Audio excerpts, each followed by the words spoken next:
South African workplaces are failing to deliver on the promise of inclusion for persons with disabilities, despite legal obligations under the Employment Equity Act. According to the 25th Commission for Employment Equity report, persons with disabilities make up only 1.4% of the workforce, well below the national 3% target. Well, ahead of the International Day of Persons with Disabilities, Head of Social Impact at Stellenbosch Business School, Professor Armand Bam, warns that business as usual is no longer acceptable and that meaningful action is urgently needed. He joins us now to talk about this. Good evening. Good evening, Gillett. Good evening to the viewers and listeners. Professor, why are we still at 1.4% after 25 years? What are the top 2 or 3 real reasons for this? Well, I think the persistent bias, particularly against invisible psychosocial or episodic disabilities, continues to prevail. And that forces high rates of non-disclosure as well due to the fear of stigma or job loss. And so over 60% of workers with invisible disabilities actually choose not to disclose their disabilities or impairments. Well, companies say they can't find persons with disabilities talent.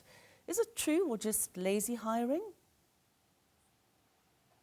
Well, I think that is a fallacy.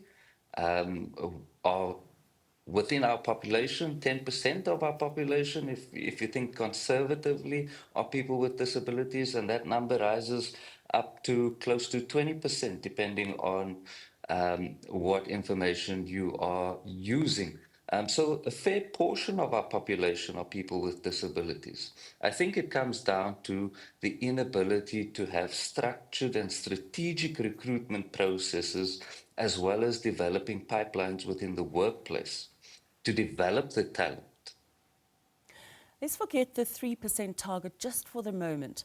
What quick fixes in culture, accessibility and accommodation would help the most right now?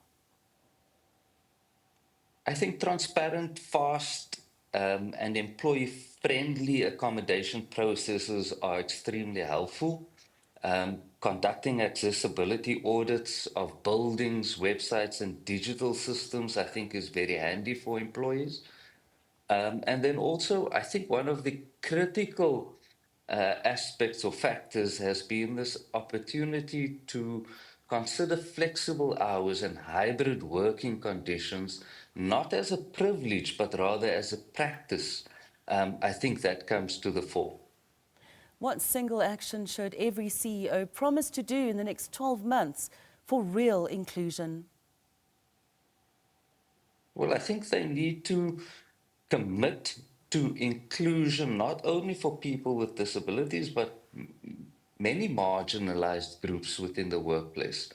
And then capacitating those who are at the forefront, the managers, to instill a level of confidence in being able to ensure the integration and inclusion of people with disabilities. In my intro, I just spoke about the legal obligations under the Employment Equity Act. Should companies be held account and be taken to court if they're not adhering to it? Of course, I think that is one of the challenges people with disabilities experience, the fact that there is no clear disability act that allows one to really take that fight to court in a particular way.